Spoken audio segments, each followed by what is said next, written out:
What's going on, sports fans? It's your boy Josh Williams back again with another episode of the American Fan 365 podcast.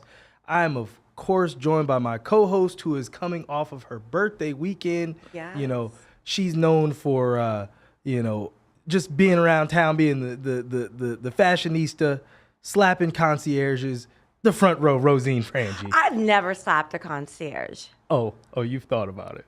Yeah, but I haven't. That's assault, Joshua. That's assault, my good friend. And thank you for joining me for my birthday weekend. I had a blast. I love it, and luckily for me, I'm surrounded with sports lovers.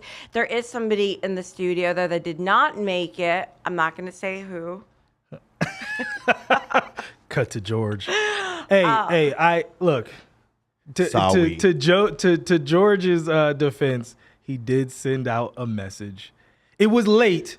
I will at least get 7 o'clock. I can give Ro that. It was 7 o'clock. o'clock, and it was a 10 o'clock event. It was not 7 o'clock. Yeah. And I was told day Was of. it? I was also told day of. You are. That is all very valid. You know what? That's fair too. That is very He was valid. invited and disinvited on the same day. There's no need to justify. I still love Wait, you both, and I love Ro a little bit more than Josh. I mean, So she, that's that. she has the I mean, lady I'm parts. lovable. But where did you get this whole slapping concierge thing? What? I said she has lady parts. It comes with the territory. That I do. You're not supposed to love the guy more than the girl. Wait, Like, where'd here's you what get it the is. whole slapping concierge thing? Oh, that's just I You trying to make me a menace as usual? I can do bad all by myself, Joshua. Thank you. My wife. Oh my. This is my wife. But we got a lot to talk about today. A lot of sports news. A lot happened. We're gonna jump off and start off in boxing. Jake Paul versus Tommy Fury. I think all of us. Not all of us. I definitely thought that Jake Paul was going to win. Tommy Fury is a professional boxer. So this was the first time that he had been fighting someone that was not only his own age, but, also a pro, had some pro fights. Yep. And it was a good fight. I leaned more towards Tommy, but Jake did sit him down. So you can also continue to talk from the standpoint of Jake Paul is legitimate. He's a legitimate fighter. Well, he's a legitimate fighter, and so a couple of things from this. His biggest criticism has come from people that have said he's never boxed a real boxer. Never fought anybody. He hasn't fought anybody that has been under the boxer banner. He's fought mixed martial artists. He's fought taxi drivers, right? Basketball players. And the biggest criticism was, well, we'll see if he's a boxer, a legit boxer or not when he actually fights one. I will tell you this, though, whether you like him or not, what Jake Paul has had a big hand in doing is showing fighters that, there should be a unifying body for them, like the MMA, for boxers specifically, and also that you don't need a promoter that's going to rape you, that's going to really kind of make you his hoe to no Vaseline. Dang. No, like, rape and hoe? Rape and Jeez. hoe for the pay-per-views, Yeah. right? And that's admirable. And listen, I think he was a class act with the way that he took that loss because there's a lot of animosity between these two. There's a lot of bad blood. That's But right. the way that Jake Paul handled the loss and also the way that Tommy Fury handled the win, they were both class acts. They both really did do a good job. Look, I thought that it was a good fight. It was a split decision. Jake was calling for a potential rematch afterwards. No, it's in his clause. It's in their contract that if it is a loss for Jake Paul, that he can literally that awarded, night. Yes. He's awarded that Yes. rematch. Okay, well, I mean, look, and also they fought in Saudi Arabia, so it's there's a few things that were going Tommy Fury's way. Most notably that his brother actually is probably the best heavyweight, one of the best heavyweights of all time.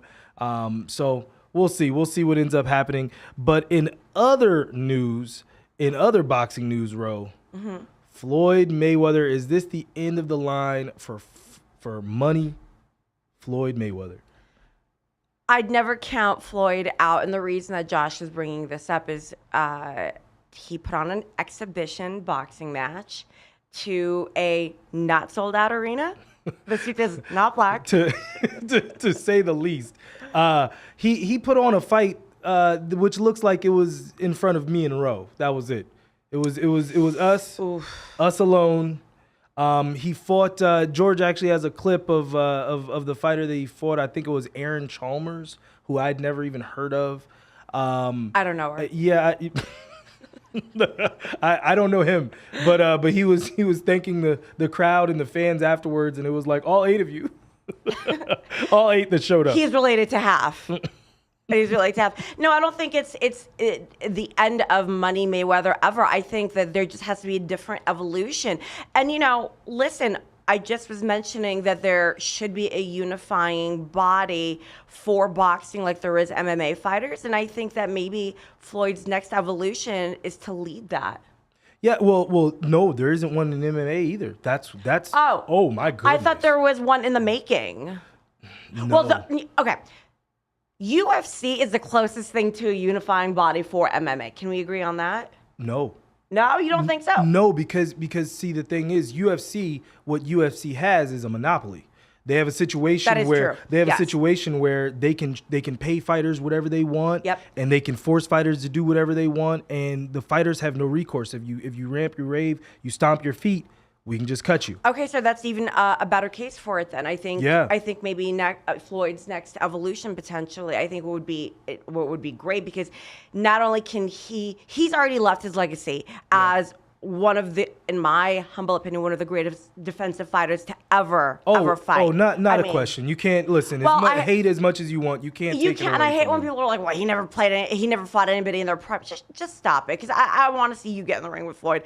But I think that not only has he left his legacy as a fighter, but he could potentially make a bigger mark on the sport, if possible, by maybe being a part of a unifying body for fighters. No, I think 100% that's correct. My only thought is, I don't know if Floyd can put the others ahead of Floyd. Do you understand what I'm saying? Like, if he tries to be the unifier, it's gonna still be the Floyd show in a lot of ways, and that'll rub fighters the wrong way. You know what I mean? Like, maybe that'll come with age.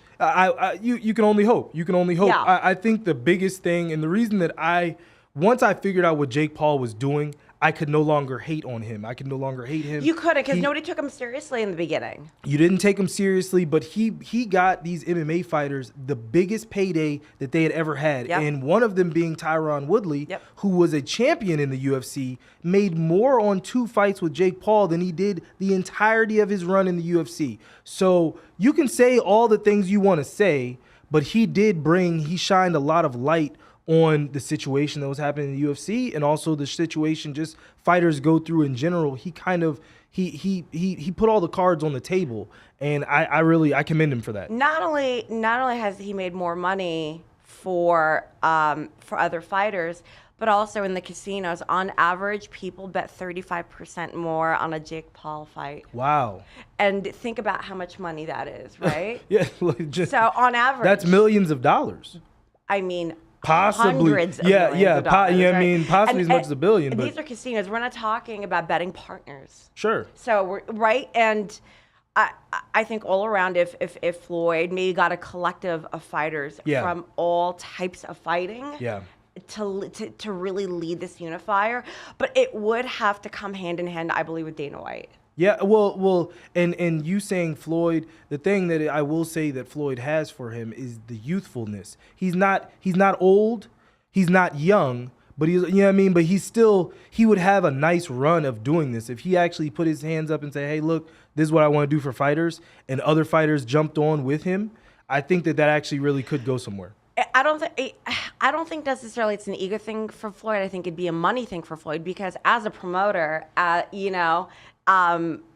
it's the money team. He has fighters under his own banner as a promoter. Yeah. I think that he would be a great person, but he'd have to decide where he'd fall on that line. Sure. Well, let's switch gears a little bit over to the NBA. NBA last night, we had some big games. Most notably, Damian Lillard dropped 71 on the Houston Rockets in a 131-114 win. This is our second 70-point game this year, joining Spider Mitchell when he did it with Cleveland. Roe, How impressive was this? And, let's just give Dame his flowers as we tend to do because he never gets media coverage. I mean, well, you know how I feel about Dame. I love Dame. What a show, right? I mean, what was the old MGM motto, welcome to the show? That was the show. There are a couple of things that I didn't like that happened. I didn't like that he was immediately drug tested afterwards. They took him in immediately to test him. Like, I mean, not for anything. If Dame was on drugs, it would have been 171 points, just so you know. But I just loved it. And I don't like people that were trying to take away from it by pointing out that they really didn't win by a lot. They won by 20 points. Well, there was at one point when he was at 46 points. They were like, well, I mean, even then it started. That's where it started. Okay, it didn't end that way, but that's how it started. Okay. It was, well, they're barely going to win if they do win. So I didn't like that. Okay. I didn't like that they were trying to diminish what this man did, 71 points. 71 points to 71 points. Yeah. I would say this, you know what I mean? Like, these are the kind of things that we point to when we say that today's game isn't, the game of yesteryear, I guess. When Jordan was scoring 60 points, you know what I mean? When Kareem would score those high figures. Kobe as well. It was just a different game defensively because they were so rare. Now, you know what I mean? Like, just solid players are dropping 50 on any given night. Brandon Jennings, like, you know what I mean? It's not as uncommon, I would say. And so, that if anything could take away from the moment, especially with it being two of them in this, you know what I mean? We went 75 years with 4 guys ever scoring that many points, and we had 2 this season alone. If you were to ask most basketball fans at the beginning of the season, pick somebody that you think that's it's gonna drop 71. Yeah, it wasn't gonna be Dame Lillard, right? Or Donovan Mitchell. It wouldn't have been them, right? Yeah, that's fair. So it is incredibly impressive. And listen, if we're talking about numbers, and I feel like if it wasn't for Dame, Jokic would have definitely had the spotlight today. 27 triple-doubles consecutively. What? He's had 27 consecutive triple-doubles? Yes. I did not know that. I was not aware. Yes. And look, and with voter fatigue, he will not get the MVP this year. Yeah. He's at his best season. They might be the number 1 seed. There will be no more MVPs for you, sir. Jordan didn't even have that honor. The last person to do it was Larry Bird. Well, let me ask you this. Well, gosh, my thoughts on the Nuggets are evolving. For the first time this morning, so they've never won a championship. That's right. They've never even been. No, they haven't been to the finals. They've never even been to the finals. No, they've never been to the finals. Today, this morning, was the first time I thought, you know what? I think they have a shot of going to the finals. Do you really, or are you still in Jokic glow? No. I'm listen. I like Jokic. Yeah. I wouldn't buy his jersey. I like you, but I don't like your face. No, it's not like I'm like standing. They legit, I think, just because of the momentum of this team. Sure. Possibly, but you guys, in the West, you got to get through Phoenix. You got to get through LA. The Lakers, the only real LA team. Yes. I'll let that pregnant pause speak for itself. So on that note, then we can talk about. That was the next step. Yeah, that's go ahead. Yeah. So we can talk about how, you can roll your eyes, but the Lakers overcame a 27-point deficit to beat the Mavericks. Yeah. How you like them apples? Look. The Mavericks, those are Granny Smiths. They're a little sour. They're a little sour. I can't fake on it. 27. They gutted out a huge win. Yeah. When we talked yesterday, I hit you up and I was like, the Lakers were up 5 at halftime, but I don't know when or how they got down 27. But 27 points is 27 points. I don't care who you're playing, let alone if you're playing Luka and Kyrie, and they're starting to catch a rhythm together. It's very impressive. Mark Cuban looked very glum. He was very glum. Now, my question is, do you honestly think the Lakers are legit, or is this just another herpes flare-up? It's changing for me, and that's the problem. It shouldn't change. When you have a solid team, as a fan, listen, and nobody gives it to my teams harder than I do, and I don't like how they're playing. Yeah. But I don't like that I don't like that one day I'm like, oh, no, they're contenders. And the next day I'm like, I don't even think they're going to make the play-in. Because a month ago, I didn't think they were going to make the play. I'm like, good luck with that. Now, I think they're going to secure the 6th seed. Okay. And I do think that they are actually going to go to the second round of the playoffs. But if they can continue, if they can continue what they've done, I think they're definitely going to secure the 6th seed, and I think that they will be contenders in the playoffs. Yeah, I think, and we've talked about this before. I think it really, especially in the West, even more so than the East, it comes down to matchups. And I look, the Lakers, if playing well, even when they had Westbrook, we all thought, especially when they got Westbrook last year, we all penciled them in the finals. Listen, it's because of Anthony Davis they won. When AD is on and he's not injured, the Lakers are. You don't want to face a healthy AD, okay? But AD is a difference maker. This is why it's not LeBron. Well, I'm going to say this. No, I understand 100% what you're saying. LeBron has played many a game without Anthony Davis, and I'd say the win-loss percentage is about even. When Anthony Davis is your difference maker, we've seen that he is. It's 70%. It's okay. Then there you go. It's worrisome for me because now I'm like, can we bubble wrap him between games? I don't want to. News reports out of L.A. Anthony Davis has rolled his ankle tumbling down the stairs at his home. What? He's playing pickleball. No. Weird Los Angeles Don't even let him like bathe himself, please. We can't have chances of him slipping in the shower. I mean, he's become like the Derrick Rose of today. When Anthony Davis is on, forget it. Yeah. Well, all right. Well, also, Ro, the Knicks are looking good. We can't take it away from them. Winners of 5 straight since trading for Josh Hart, and they've now won 8 of their last 10. I will ask you again, can these New York Knicks be a force in the East? No.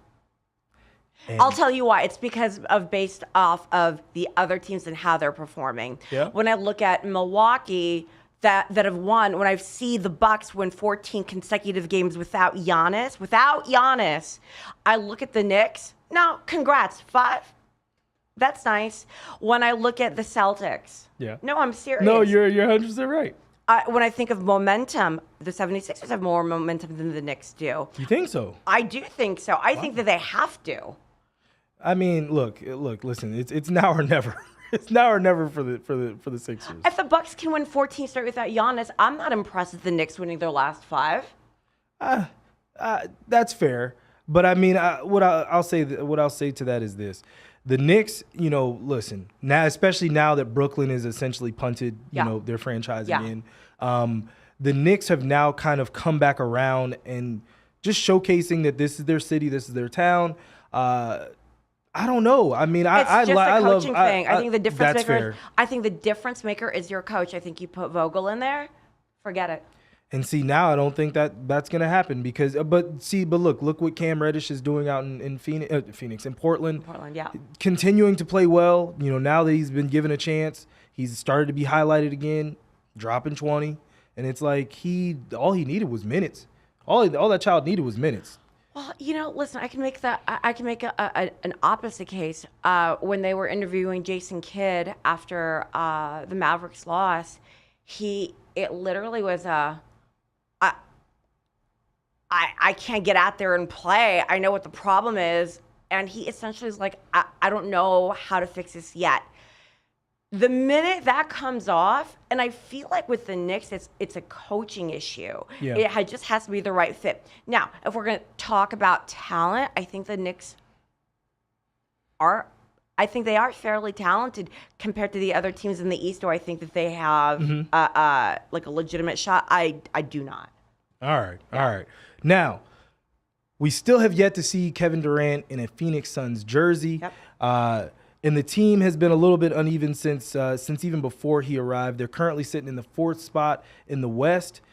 Can they make a real run and get all the way to number 1 when KD actually suits up? Right now, they're currently 9.5 games back of the aforementioned Denver Nuggets. You know, after watching that Nuggets game, you've got to listen. They ebb and flow, the Suns, but they've done so consistently enough to where they are a force.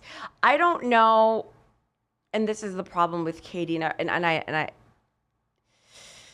KD's one of the greats. Okay, you can't take it away from him. You don't know what you're going to get until you see it. He can either take them back or he can propel them forward. But I think if the chemistry is right and KD can be healthy, that's essentially the new super team of the NBA. Yeah. No, it is. It definitely can be, and you know, I'm really interested to see, because we saw the last time. Well, notwithstanding the Nets, but the last time KD went out west and was on the Warriors and they had pieces, they won 2 championships. That was a much healthier KD. Much healthier, much younger. Yeah. You know, without really a whole lot of injuries at that point. He just had that foot issue.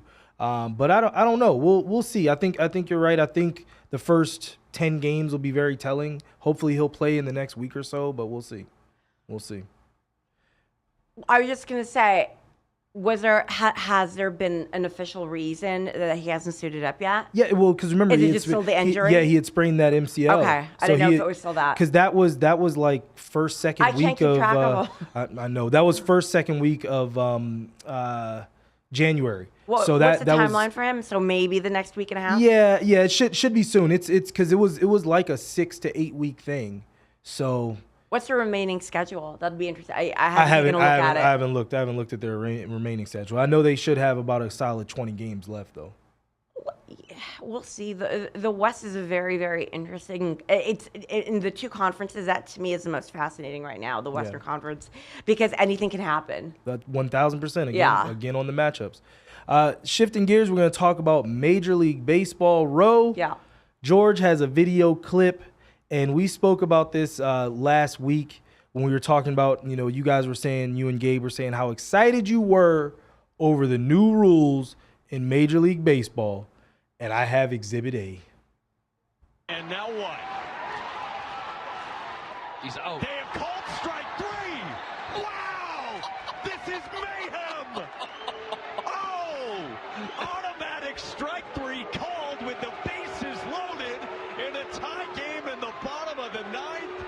This is baseball in 2023.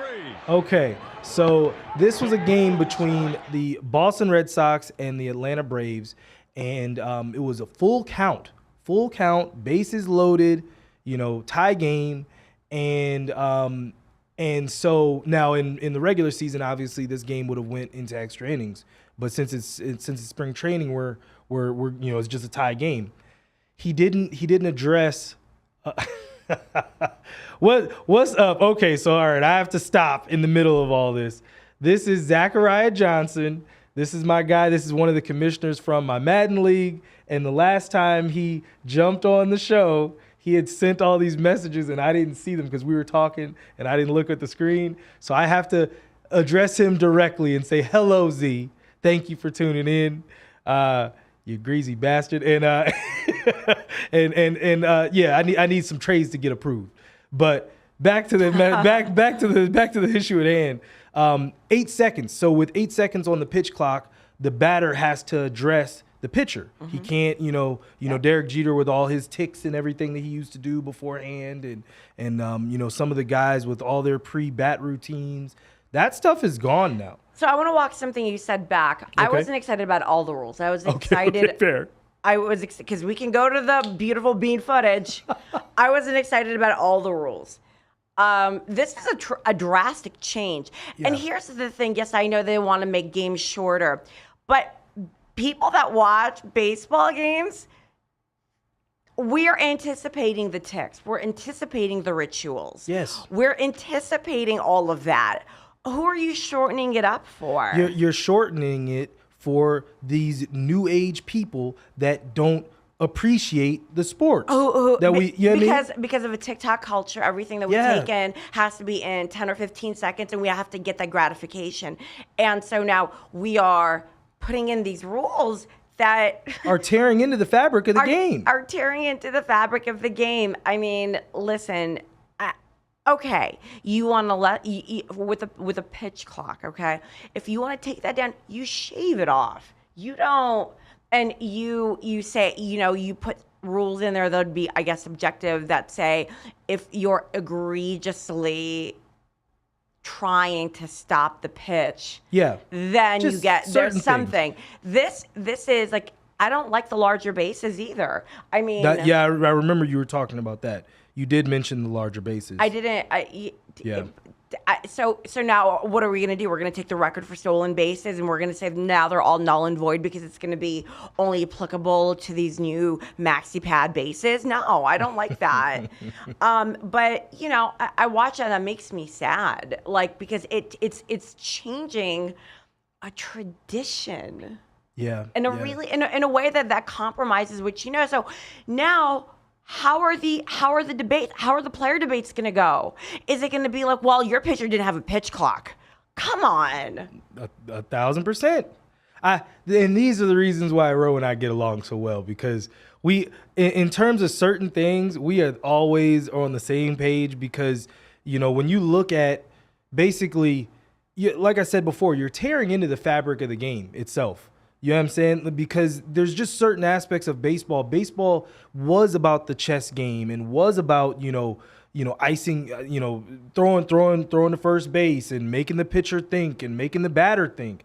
And all these things just in the nature of speeding up the game, because I saw a report, one of the games it got done in like 2 hours and 15 minutes, which in baseball is lightning speed. First of all, it's the same people that say baseball isn't exciting. Yes. That'll say that'll want these new rules or like these new rules, but at the same time, the trying to trick the pitcher by pretending to steal a base, that builds up the suspense, especially in the bottom of the ninth. Forget it. Like in a regular Yankees Red Sox game, without having any playoff implications, we're in suspense every inning because we hate each other. Yeah. But that to me makes me sad. I understand you want to do little things to keep it from being like, come on, now it's been 5 minutes. Come on. I get that, but this is ridiculous. Yeah. I hate it. Well, we have come to a segment of our show that we have started doing at the beginning of seasons. And so, Ro, I'll let you go first. This is our year. New York Yankees fan. You've got 90 seconds because we got to make this into a short. So go ahead. Okay, I've brought the man with me, Donnie Baseball, Don Mattingly, my favorite Yankee of all time, and I have Aaron Judge behind me and a couple of our Yankee caps up here. Okay. I think that we potentially have the most dangerous rotation in baseball. We've got Garrett Cole, who just came off a strike record from last year. We have Nestor. We have Rodon. There are some health issues, but they are going to be healthy when it comes time. Based off of what I've seen in spring training, yesterday they had a split day. Half the team played the Blue Jays, the other half played the Braves. Now, I see Volpe with his hitting, who is a newbie. He's a potential. He's doing great. Schmidt, crazy. And then I think about our big bats that we have this year. We brought back Aaron Judge. We have Rizzo. We have Stanton. We have no reason for it not to be our year. The critical thing, though, is on Aaron Boone. There has to be bullpen management when it counts the most, and that's in the postseason. All right. That was 63 seconds, but that was good. Good job, Ro. Thank you. Nice work. Nice work. Well, you started off, too, with like showing off all your trinkets. So I appreciated the show and tell. I didn't give Mattingly the respect he did. Oh, ew. Donnie Baseball, this is the epitome of Yankees. I mean, if you were to name who are the three most iconic Yankees, and there are so many, right? I mean, there's DiMaggio, there's Mattingly, there's Derek Jeter. So I'm taking from all the eras, kind of. Sure. But you have to have Donnie Baseball in there. He's definitely up there. It's a shame that he was one of the few big Yankee greats that didn't get a title. So I'm sorry. That her eye twitched and she like looked at me with a smoldering look, and her eye went like this. What do you mean? He does have a ring. He has a ring? Does he? 1985. Oh, all right. I'm like, what? And that's why I had a twitch. I'm like, wait a second. They have too many. You guys have the Yankees have too many You titles. see how that went just back and forth? I had a twitch because I couldn't believe that you were like, he doesn't have a ring. I thought he didn't have a ring. He was the MVP for. Well, all right then. I guess it's my turn. This is our year. I'm a Chicago Cubs fan. Hold on, A Cubs fan wouldn't know real baseball history because they don't win a lot. Oh, that's shooting below the belt. I know, I'm so pissed from you guys have to pawn Chapman onto us. Damn it! All right. 60 seconds on the clock in 60 3, seconds. 2, 1, it's on. This is our year. I'm a North Sider. Look, I'm just gonna go down the list. The Cubs are back. We signed Cody Bellinger from the Dodgers. So our defense, we got a little bit of offense back. We got Dan. What's the child's name? Let me see. Hold on. We got. Notice how I knew all of my players. Look, my whole team has been shifted in the last daggone 5 minutes. That's the reason why I don't know my players. Thank you. We signed Dansby Swanson from the Braves, so we're getting some championship pedigree. Nico Horner, we're gonna have a good defense again this year. But who am I kidding? It's not 2016. My team gave away all of our people for a bag of chips. Rizzo. But thank you for Rizzo. Yeah, we give up Anthony Rizzo for a bag of beads. Like, I got nothing. I got no hope in Chicago. But we'll see. Maybe we win 80 games. Bring back Theo Epstein. That's all I got. That's it. So it's not your year. This is not my year. It's another sadness year. We gotta get some pitching. We'll see. How are we doing, George? No, that was good. That was like 65 seconds. That's fine. You can cut around it. I'll take my hat back off. I'll take It's out sadness. the crying. Oh my God, I'm getting fat. My hat's getting too small.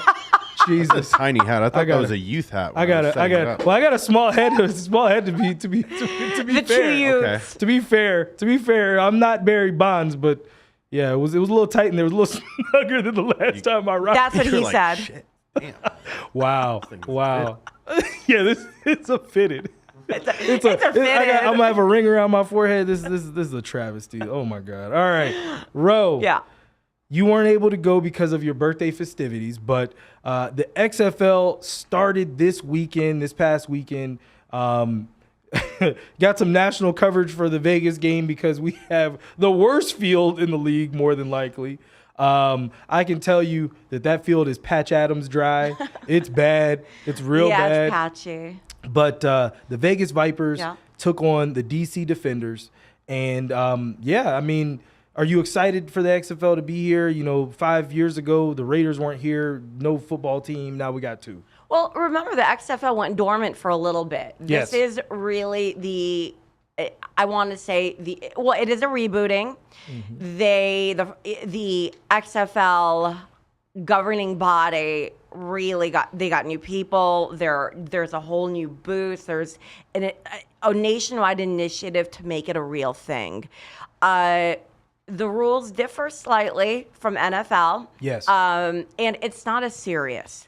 So what I think it can and will be something because people that love football.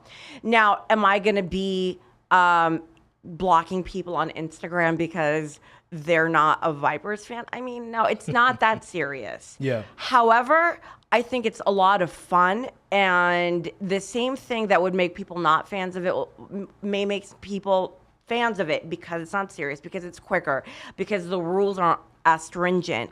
There has to be more money invested, I believe, in the promotion of it. Yes. I was telling Gabe about that. I didn't know, if I wouldn't have known that, as a media member, that there was a game, I wouldn't have known. There were no billboards They're around actually town. they're 0-2, and there are conferences, there's divisions, right? There aren't as many. It's eight. It's 8 teams. Yeah. So we are north. Oh. Yeah. Okay. You see, you didn't know that. Fair enough. That's the big thing. One of the things that Josh and I try to do with people, because not only are we about the fans. We want to make new sports fans. And so when we get an opportunity to, we like to educate on these are the rules here, these are the rules here. That's why we went over them last week for the new MLB rules. With XFL, I'm not really sure that more people, like most people that follow it, know really what's going on. They'll know the schedule because they know that it's on now for one reason or another, because there's a banner on ESPN, but there has to be more money put into the promotion of it and the building of it and the legitimacy of it, because right now it doesn't.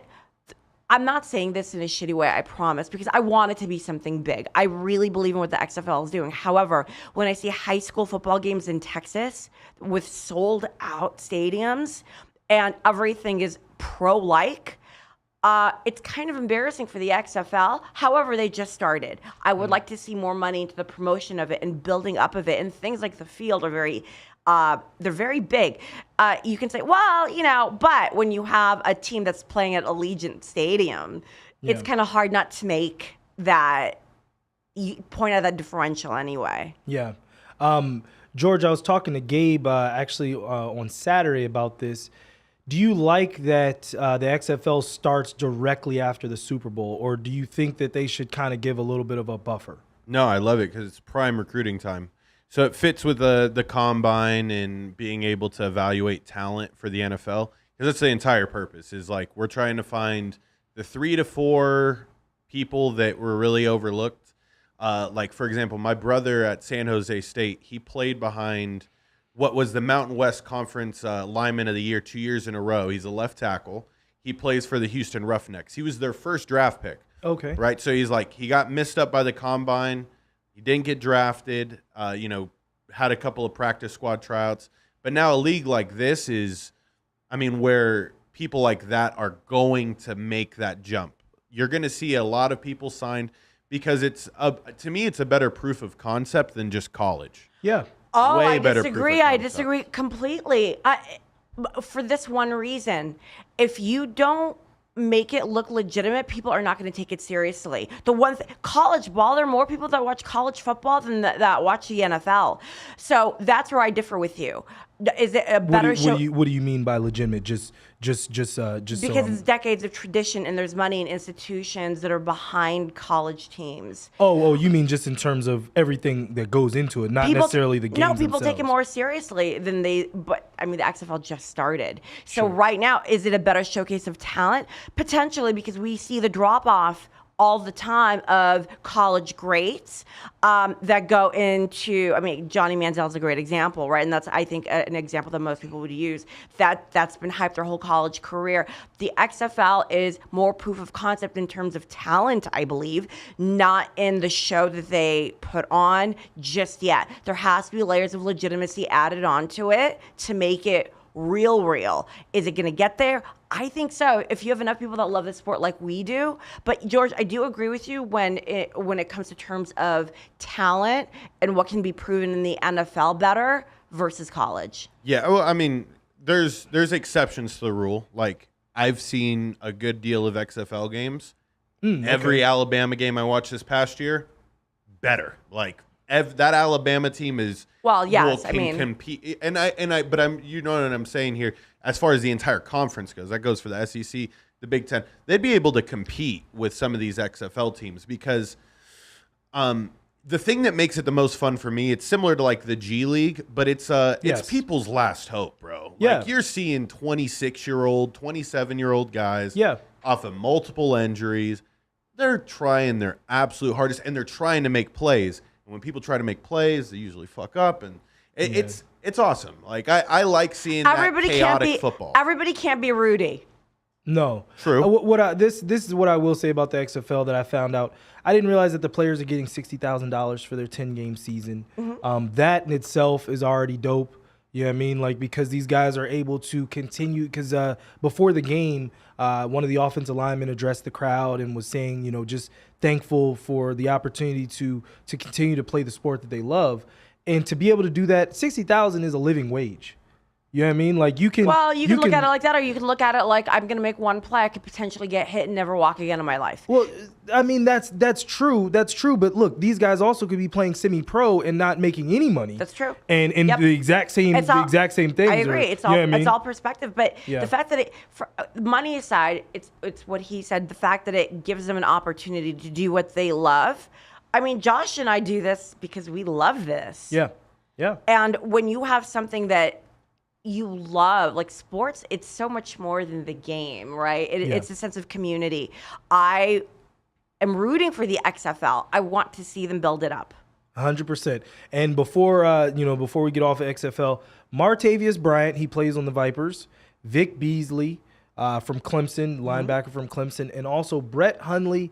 Before there was Jordan Love, there was Brett Hundley that backed up Aaron Rodgers. That's so right. All three of them are on the Vipers, and I will be looking to bring all three of them into the studio at some point during the XFL season. So I would love to have everybody from the team that we can on. I think it's really important to this is how we get to know the XFL. If we talk to the players, I want to know how they're feeling about it. Yeah. What are they loving about it? How do they see it evolving? Because we can sit here and from a spectator point of view, right? Speaking of the Packers, really quick, tomorrow is the start of the Combine, and the Packers front office is expected to make a statement about Aaron Rodgers. Oh. So we'll see. And I heard that literally as I was on walking out the door and turning my TV off. Really? So we'll see. Wow. That's okay. All right, well, shifting gears over to the NFL. That was a perfect segue. Daniel Jones or Saquon Barkley. Ro, you and I have had this discussion over the last week or so, and the closer and closer we start getting to this franchise tag deadline, you guys are going to have to make some decisions. So I'm going to ask the question to you. I asked you on the phone the other day, would you rather have Daniel Jones or Saquon Barkley if you had to choose? It kills me to say this. It kills me, and I'm going to get hammered by some of my That's what he said. That's what she said. Oh, he said in jail maybe. Ew. That was a mistake. That was my bad. Okay, so I don't say unfortunately because that makes it sound. In an ideal world, we have both, and they're both happy. Now, if we're going to choose on to build a team around, it's not the fans that dictate that. It is the quarterback market. You build a team around Daniel Jones, and here's why. We've seen what he can do. Coaching made all the difference. And Brian Dable came in. He changed the way this young man played. Not only slightly, to a large extent. From December on, Daniel Jones had the best QBR in the league. That's a big deal. 1,000%. So now, given the quarterback market, you can't just say, oh, just get a new quarterback. Who do you got? I don't want a Carson Wentz. I don't want a Dalton. That was uncalled for. But I don't want somebody because they're just there. I don't want DiNucci, who's the third string for the Cowboys. It's just, and we're seeing how important a quarterback is, especially after what happened with the 49ers, right? That quarterback market is so crucial. Now, we've seen a marked improvement with Daniel Jones without receivers. He's throwing to the beer vendors. Okay? And you give him receivers. You build that O-line a little more. You give him a chance to run. I think that he is worth it. Now, if you were in the beginning of the season, I'm like, what are we doing? Because I hadn't seen anything, and I happily ate shit with that. Do I think Daniel Jones is the next Joe Montana? Listen, I'd be happy if Daniel Jones is still the same Daniel Jones from this past season. If you build around him, you give him receivers. Saquon Barkley. Okay, so I had to ask myself this question to answer you. Who wins the games? Is it Saquon that was winning the games, or was it Daniel Jones that's winning the games? And based off of just analytics, you say it's Saquon.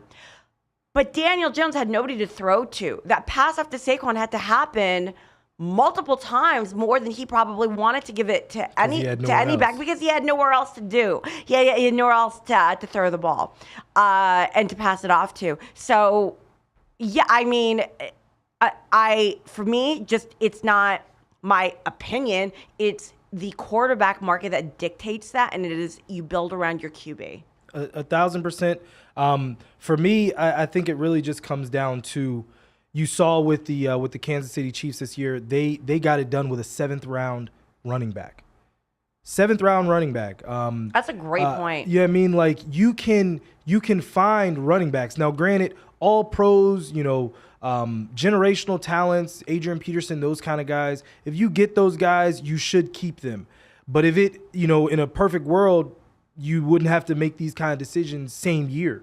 And if you can only franchise tag one, I would much rather franchise tag the running back and keep him and get something done with the quarterback, because like I was telling you before, with the salary cap going up and exploding probably 30 to 40 million over the next 2 to 3 years, it's better to get the quarterback signed and have a deal, because if you have to pay Daniel Jones 35 to 40 million now, in 3 years down the line, that would have been 60. So it's better for your overall cap moving forward. So just so we're not agreeing, I'm going to play devil's advocate. When you have an evolving position, because the running back position is evolving, we are seeing that Christian McCaffrey has been the difference maker. We are seeing backs that are merging positions and receivers that are becoming backs like Deebo Samuel. I mean, you have anomalies like that. You have a Derrick Henry that runs through walls. They make the difference on the field. Derrick Henry, just with his presence. If CMC is on the field, your eyes always on him, so you can't fully concentrate on one thing unless you are an offensive tackle. Like, it has to be something solid. But we're seeing that the backs are making a difference more and more. But even then, you'll have anomalies. You'll have the Emmitt Smiths of the world. But just given the market, and that's a great point that you made, Josh. If the Chiefs got it done with a 7th round pick, right? Yeah. You build around your quarterback, because that is the most critical position. 1,000%, right? George, before we get off this, go ahead and give us your take on Daniel Jones or Saquon. So Daniel Jones is more expensive, and this is a league in which you, in order to see sustained success, you got to have backing, like Peyton Barber was telling us. Like, you want to feel wanted. Yeah. But I think he's also, like, at a point in time where Daniel Jones really hasn't proved anything. Like, as far as, like, winning in the postseason, and we're a playoff team now. Nobody can say he was in a playoff. No, but what I'm saying is, like, I need to see a little bit more sustained success. Does that come from you giving him a contract? I myself know that none of last year happens without 26 being our workhorse back. And there's very few running backs in this league that I think are worth it. He is one of them, because he's the full package. Like with Christian McCaffrey, he's able to run routes out of the backfield. Yeah. He's a logistical nightmare. Daniel Jones is not. So when you're thinking about, all right, do I want to put pressure on that defensive coordinator every week? That's if 26 is healthy and yeah, but 26 is a workhorse, because we didn't have any receivers, George. Mm-hmm. Right? Yeah. But so we see what it's a sustained success. So, he has done it year in and year out, especially when he's healthy, like this. I was about to say now, not when year in, healthy, year out. When he's healthy, right? Yeah. But I think he's top 3 backs in the league. Yeah, you can't take that away without a doubt. See, but that's okay. And again, I said DJ because the quarterback market dictates that. Yeah. But now, if you tell me who I think is a better athlete, I think it's Saquon. Yeah. So it's not. Yeah, I mean, but here's the thing. I'll break it to Danny. Here, give me the Giants GM number. I'll break it to Daniel Jones. I'll say, hey, we're tagging you this year. We're signing Saquon. You guys are a package deal. We're not going to do one without the other. So we want both of you guys moving forward next season. But you're getting tagged. What did I say? I said you give Daniel Jones a year tag that's non-exclusive. You give Saquon what he wants. And you say, if you do this or better next year to Daniel Jones, you give him the receivers, though, then we'll talk about a blockbuster contract. Well, okay, so that's a good segue. Talking about receivers, the Giants are in the trade market potentially for either Chris Godwin or DeAndre Hopkins. Or Brandon Ayuk, hopefully. or also Brandon Ayuk, who would be the youngest of the three. Obviously not on the same pedigree of those other two, but youngest and having a more of a shot. Who would you rather have if you can only have one? From DeAndre Hopkins, Brandon Ayuk, and Chris Godwin? Yeah. For DJ to throw to? Ayuk. Because I got to think about the New York market. I got to think about what player would thrive in a scrappy market, and that's still got that. Like, he's got that dog in him. Not that Chris Godwin and DeAndre Hopkins don't. They're a little more, they're longer in the tooth, and you need somebody that wants to be ignorant on the field, and I think Brandon Ayuk is that guy. I would listen in a perfect world. I'd love to have T. Higgins. T. Higgins is solid, and that's somebody that the Bengals are going to scratch and claw to keep intact. No, but if you were okay, put yourself in a position of a Giants fan, who would you want? For me, listen. DeAndre Hopkins is 30. I'm not sure if he's going to be turning 31 or not. That is starting to get a little bit older, but his game was never based on just speed. It was more route running and the ability to go get the jump ball. Chris Godwin also coming off of ACL in the last year or two. I mean, look, Brandon Ayuk is that's a good option. I think I would go with Hopkins just because of what he can mean for your team and also what he can do in that market. That would be the only reason I'd lean that way. I don't think he wants to be the next Larry Fitzgerald. I think DeAndre wants to go someplace to really make an impact. That's in my mind, that would stand out to him. But you got to think about that marketplace, and you can't be so set in your ways. Brandon Ayuk, I don't think and I don't mean that in a negative, like I'm not insinuating anybody doesn't work, but you've got to be coachable. I think you've been playing longer. You're used to playing a certain way. Oh, you're not as coachable. That's fair. You know what? Yeah. And so Brandon Ayuk's a dog. Like, I think he's perfect for New York. Okay, George, who do you think? I can never pass up D-Hop, and it's like my fantasy world, but yeah, it's a one-on. You can't go one-on-one on the outside, and back to logistical nightmare. If you have Saquon back there, any sort of living being that can like route run and catch passes, which the Giants didn't have last year, like is an upgrade. I think Ayuk is more of a utility player in the sense that your offense probably fits pretty well with like jet sweeps and things that take Ayuk underneath. He's not like a deep downfield threat, which the Giants need. The Giants, and that's why you brought up T. Higgins. I mean, that they're in desperate need of going vertical on the field. Yeah. They were a very nickel and dime kind of team Slayton last year. still is that guy. He just can't find the ball in the sky. Neither can any XFL player. But listen, but we talk about and I get your point, George, and that's I agree with it. I will tell you though, the only other point I will make about Brandon Ayuk is we're talking about the evolving position of a receiver being able to be a back, and I think Brandon Ayuk is more that than D-Hop would be. Oh, for sure. No, D-Hop is running routes. He ain't getting paid to get hit by 300-pound galoots. That's not. you ain't paying me enough for this. He's got the same body type as Saquon, Brandon Ayuk, but Saquon's got them pit bull legs. The pit bull legs. They're like this. They're like he's like it's. I mean, that boy's squatting 1,000. Is what he's squatting 1,000. Yeah, but who's got the booty? Debo. Lord. He will forever be the big booty hoe in the room. All right.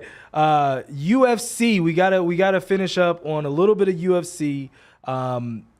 I was not able to be in attendance because of one Jamal Sweet Dreams Hill, and he will be in studio potentially on Thursday, so I will save some of that for him. But Ode Osborne gets a huge win. Friend of the studio, friend of mine. I could not talk about how excited I was for him because he's coming off of a tough loss, and all the extra work that he put into it. He had George. If you have any of the videos of Ode running the mountains. I talked to O'Day yesterday about his win, and I was just like, man, it was those mountains, man. It was the mountains. It was those Rocky 4 workouts, going to Mount Charleston, running mountains. It was those extra miles that he put in, I think, is what really got the fight won for him. Here he is up in Mount Charleston, like, you know, just it's the 1,000%. Not just Mount Charleston. What was it? Mike Tyson super punch out when Lil Mac is running. Do you remember do you remember his the trainers scene, on the bike? I don't know if you were a Sopranos fan, but do you remember the one time like AJ thought he wanted to be a fighter, and so he was like jogging up like a hill. Yeah. And then Tony, because he was driving home, Tony pulled in the back of him. He's like da da da da da da. It was really funny. Oh my goodness. But not just O'Day. My other friend Brandon Allen got vaunted into the main event because the main event, I guess, got canceled like literally day of. I don't know what happened. But he ended up winning. So shout out to Brandon Allen as well. Definitely want to bring him in the studio. But before we leave, Jones gone. John Jones is back in the octagon this week, Ro. We're gonna have a big show on Thursday. And what do you think about John Jones coming back? Do you think I think his time has come and gone. Whoa. I think his time has come and gone. Dang. Mm-hmm. Ro has ended the career of John Jones in like 5 words. His time is come and gone. Listen, and I know this is worlds apart for now, but I take a look at O'Day and I see the work and the grit and we talk about a sport that's evolving and changes almost weekly. I think the time for John Jones is come and gone. That could be fair. I mean, you know, we haven't seen John Jones in 3 years. It's been 3 years. He's looking thick too. Like, well, he had to get bigger. I know he had to go up, but I'm just saying, like, John Jones looks great at light heavyweight. I'm not taking away. He looks phenomenal. Yeah, but now he's at heavyweight. He looks a little. His face look a little puffy. It does Doesn't look. he? It does Doesn't look. he? It does look a little puffy. I'm not Like gonna he lie. was on the roids though too in the off season before they started doing the testing. I'm not saying anything jacked. about the roids. I just think that when you with a sport like this, if you're gone for that long. It's Conor McGregor. Yeah, look, listen, ring rust or octagon rust is a real thing. I think for John Jones, he's considered to be the GOAT, truthfully, of mixed martial arts. We saw this a lot too with George St. Pierre. He would take those years off and then come back and still be the guy. I'm interested. One of the things that did come up was that Cyril Gane struggled with Francis Ngannou's wrestling. And if that was a struggle in that fight, which was also for the belt, he might be in trouble. So that's the one thing I can lean on in terms of John Jones, because the wrestling is not going to go anywhere. We'll see. You know what I mean? So that's the one caveat. I'm actually not excited for this fight at all. You're not excited at all? I actually don't care. Thick. He is thick. His legs are still skinny though. He's still got skinny legs. My dad always used to say, "You got small ankles like a cat." Oh my goodness. Well, Thursday we are going to be looking to have O'Day Osborne, Joaquin Buckley, Jamal Hill, and also Cutman Tate in studio talking about the UFC card. So be sure to tune back in. Thank you so much for watching today's episode. I wanted go to ahead. Because you said else? We watched the fight here at Sticky Paws. That's right. And we went crazy here. So we did. There was a live stream happening in this exact studio that you guys record out of, Dollar Cost Crypto. That's right. And then I ran onto the live stream afterwards. So I just wanted to show you because you probably didn't get a chance to see. No, I didn't see it. Let's go, baby, go! Shout out to my boy. Come on, oh, Day. My boy already knocked that ass, baby. Nice. I love it. I love to see an excited Georgie. Yeah. Oh, thank you. Fights give me hype. All right. Well, thank you so much for tuning in. From Josh Williams, this is the Front Row. Front Row, bring us home. You guys, thank you for tuning in, and please don't forget to follow us. It means a lot to us. I mean, we do this for the love of it, and we hope we are keeping you entertained, so please follow us on YouTube at The American Fan 365, and also on Instagram, The American Fan 365, TikTok as well. We would love to see you there, and give us those likes. Please. See you guys next time. Bye.